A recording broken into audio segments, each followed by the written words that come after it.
Russia entered the Azovstal steel plant. Ukrainian forces withdrew to the underground bunker. The Russian army and supporting forces continued to enter the Azovstal steel plant on April 22, controlling many high-rise buildings. According to the Russian newspaper Pravda, the administrative buildings at the Azovstal steel plant, some of which are headquartered by Ukrainian forces, including the Azov battalion, are already completely under the control of the Russian military. Stanislav Bernwald, a commander of the Russian forces that raided the Azovstal steel plant, said Russian soldiers controlled all the tall buildings.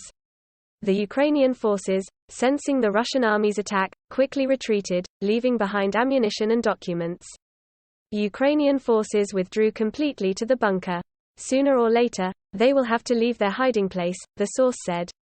According to Pravda, the raid on the Azovstal steel plant involved Russian soldiers, the Donbass militia and Chechen forces. On orders from Russian President Vladimir Putin, all Ukrainian forces were pushed back into the bunker and surrounded. Earlier, Putin ordered Defense Minister Sergei Shoigu to stop pursuing activities in underground bunkers to ensure the lives of Russian soldiers. Shoigu said there are about 2,000 Ukrainian soldiers, including soldiers from the Azov battalion and foreign mercenaries, hiding at the Azovstal steel plant. Alexander Grinberg, an expert at the Jerusalem Institute for Strategy and Security, said the network of tunnels at the Azovstal plant is what makes the Russian military unable to rest assured. They can enter, but they will suffer heavy losses because the Ukrainian soldiers under the tunnel have the advantage of terrain and have set many traps, Grinberg said. Azovstal steel plant is located on an 11 square kilometer land with many buildings, smelters, and a maze of roads and underground tunnels. The Azovstal plant was designed by Soviet engineers to be able to ensure production even in wartime conditions.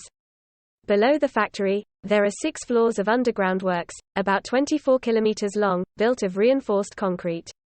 These tunnels are designed in a rather complicated way with a ceiling of reinforced concrete 8 meters thick enough to withstand a tactical nuclear bomb attack. Power supply, water, drainage, underground cables of Azovstal factory are arranged in these tunnels. The tunnels in Azovstal are said to connect to each other, but not to a neighboring city, according to The Guardian.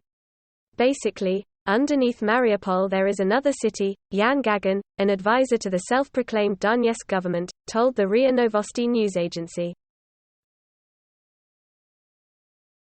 The West, Russia overwhelmed the Ukrainian army in the fighting in the Donbass region.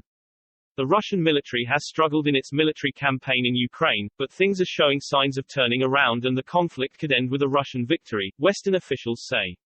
According to the British Daily Mail, this is an assessment of the military situation in Ukraine during the first days of fighting in Phase 2.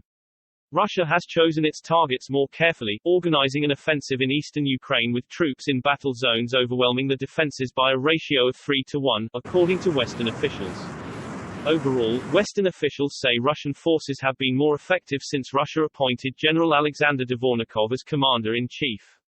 General Dvornikov is a veteran of the war, having fought in Syria. Under the command of General Dvornikov, Russian forces cooperated better, combining the use of drones, howitzers, and howitzers to create momentum on the ground. This is a new phase of the conflict. Despite some difficulties in the past, Russian forces still have a chance to win in the end, a Western official told the Daily Mail, who spoke on condition of anonymity. Russia has fully assembled its forces and, if it has an effective fighting plan, can defeat a large number of Ukrainian troops. Western officials also believe that, with the current advantage, once the Russian military gains control of the territories in Ukraine, it is very difficult for these forces to be driven back. However, Western officials say that Russia wants to have concrete results on the battlefield soon before the anniversary of Victory Day, May 9, so some military units are not prepared, especially new forces redeployed from northern Ukraine. I think this is why Russia launched the second phase of the operation before its forces were best prepared, a Western official told the Daily Mail. On April 21, Russia stepped up pressure on Kharkiv, Ukraine's second-largest city.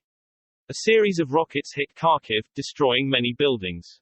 Kharkiv Mayor Ihor Terekov said, the city is being heavily bombed with many loud explosions. Not long after, the Ukrainian army in the Kharkiv region used BM-21 Grad multiple rocket launchers to shoot back at the Russian forces. Also on April 21, the Ukrainian military announced that it shot down 2 Russian warplanes and a helicopter during the fighting in the east.